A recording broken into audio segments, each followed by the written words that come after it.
করে মৃত্যু নিশ্চিত হওয়ার জন্য এখানে সেই সকল কয়েদিদের বা নেতাদের হত্যা করার পর এখানে কিন্তু শুয়ে রাখা হতো। এদিকে অনেকের রক্ত ললাট বেরিয়ে যেত, অর্থাৎ মৃত্যু নিশ্চিতের এটাই হচ্ছে কক্ষ। রেডি। এখন যাকে আপনারা দেখতে পাচ্ছেন তাকে 1931 সনে দীনেশ গুপ্তা, দীনেশ গুপ্তাকে কিন্তু 1931 সনে ফাঁসি দেওয়া হয়েছিল এই মঞ্চে, এই ফাঁসির কাস্টডিতে।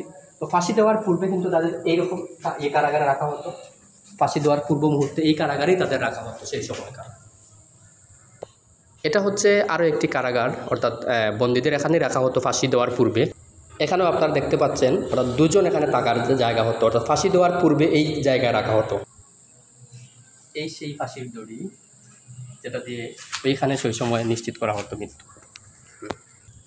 এই সেই ব্রিটিশের চাটুকার যারা বন্দীদের উপর নির্যাতন আঘাত করত।